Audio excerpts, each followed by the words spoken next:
అంటే రవితేజ్ గారు డేట్స్ చూడకముందు మీరు చిరంజీవి గారి దగ్గర ఒక 10 ఇయర్స్ ఏమో ఉన్నట్టున్నారు కదా సార్. 10 years. సో అక్కడ చిరంజీవి గారి దగ్గర మీరు అంటే ఆయన దగ్గరగా ఉన్నారు కాబట్టి ఇన్స్పిరేషన్ కలిగించే అసలు నేను ఇండస్ట్రీ రావడానికి ఆయన ఇన్స్పిరేషన్.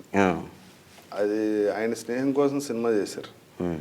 నన్ను తమిళ్లో ఇంట్రడ్యూస్ చేసిన డైరెక్టర్ కేఎస్ రవికుమార్. ఆయనకి ఇక్కడ తెలుగులో అందరూ కొత్త పెద్ద సినిమా చేస్తున్నారు. అప్పుడు నన్ను పిలిచాడు, అరే నాకు అందరూ ఏం తెలియట్లేదు, నువ్వు ఒకసారి వస్తావు లొకేషన్ అంటే వెళ్ళినప్పుడు అలాగే ఆ సినిమా షూటింగ్ అంతా నేను రవికుమార్తో ఉండేవాడిని.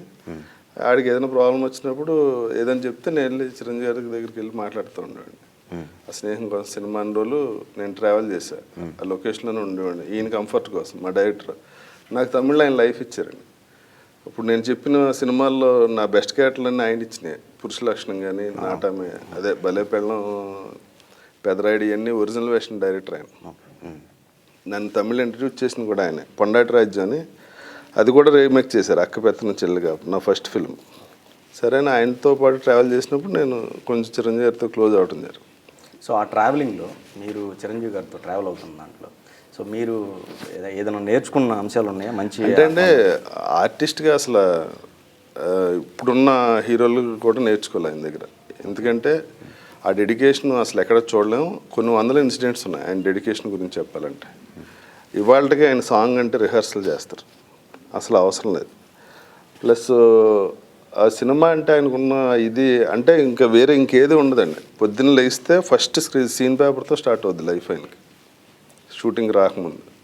అది ఎవ్రీడే ఉంటుంది. నేను అంత ఎగ్జైట్మెంట్ ఆయనకి, నాకే ఎగ్జైట్మెంట్ లేదు, ఈయన ఎందుకు రోజుగా అంత ఎగ్జైట్మెంట్ ఉంటుందని ఆశ్చర్యపోతాను.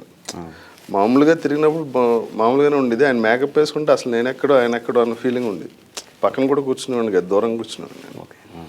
అంటే అంత పవర్ ఉంటుందండి ఆయనకి. ఒక సాంగ్ చేసినా, ఒక సీన్ చేయాలన్నా, అందులో ఇంప్రూవైజేషన్ చేయాలన్నా, అది అసలు ఆ క్వాలిటీ నేను మళ్ళీ ఇంతమంది ఏళ్ళు వస్తున్నాను కదా, ఎవరి దగ్గర కనిపించలేదు కూడా నాకు.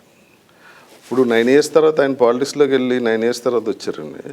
ఆ ఫిట్నెస్ కానీ, ఆ గ్రేస్ కానీ ఎక్కడ తగ్గల. ఇదివరకు నేను ఫస్ట్లో ఎలా ఉన్నాను, ఇప్పటికీ ఆయన అలాగే ఉన్నారు.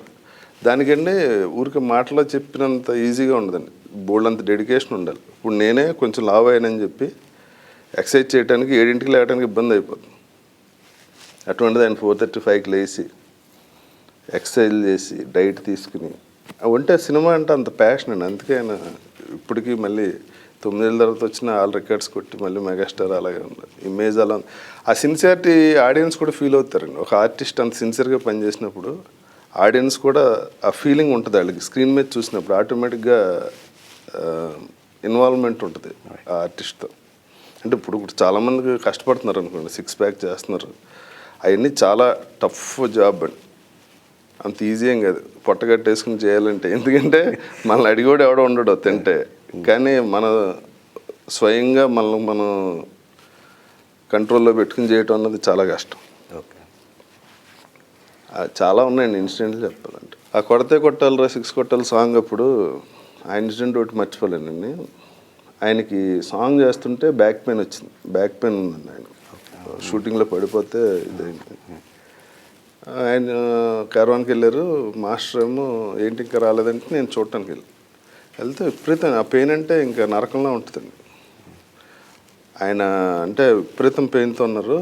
మాస్టర్కి చెప్పొద్దు నాకు పెయిన్ వచ్చిందని, అప్సెట్ అవుతాడని చెప్పి ఆ పెయిన్తో వచ్చి ఆ రోజంతా షూటింగ్ చేశారు.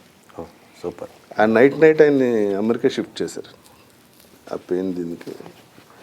అది చూస్తే అసలు ఇప్పుడు మామూలుగా షూటింగ్ వెళ్ళాలంటేనే చిన్న ఫేవర్ కూడా కాదు, ఇదిగా ఉంటేనే డ్రౌజీగా ఉంటేనే మనం 10-11 దాకా షూటింగ్ కూడా వెళ్ళాం. అటువంటిది మెగాస్టార్ ఇప్పుడు నాకు పెయిన్ ఉంది రేపు పొద్దున్న చేస్తానంటే అడిగోడు కూడా లేడు కదా అక్కడ. ఆయన అప్పటి నుంచే ఉందండి. ఈ సినిమా జగదేక వీరుడిలో కూడా ఆయన 104 ఫేవర్తో సాంగ్ చేశారు. శ్రీదేవి గారి డేట్స్ లేవని చెప్పి సినిమా ఆగిపోద్దని 104 ఫేవర్తో 3 days ఆయన సాంగ్ తీశారు. అమ్మని తినే దెబ్బ. ఆఖరి రోజున పెయింట్ అయి పడిపోతే హాస్పిటల్లో జాయిన్ చేసి 2 days తర్వాత లేచారు. అంటే స్టార్ అవటం అంటే అంత ఈజీ కాదండి. ఉన్నదానికి కీపప్ చేసుకోవాలంటే దాని వెనకాల కఠోర శ్రమ ఉంటుందండి. మామూలు చాలా ఉంటాయండి అలా ఇన్స్పిరేషన్ ఆయన దగ్గర. మరి చిరంజీవి గారి గురించి మంచి విషయాలు చెప్పారు. మరి అక్కడి నుంచి మీరు బయటికి రావడానికి కారణం ఏంటి? బయటకేం రాలేదండి, ఇప్పటికీ కలుస్తుంటాను, మాట్లాడుతుంటా. అంటే నేను అక్కడ ఇప్పుడు జీవితంలో మనం ఏం సంపాదించామని నన్ను ఎవరిని అడిగితే 10 years నేను చిరంజీవితో ఉన్నాను, చాలా నేర్చుకున్న జీవితంలో అనే చెప్తా. అది సంపాదించింది అదే.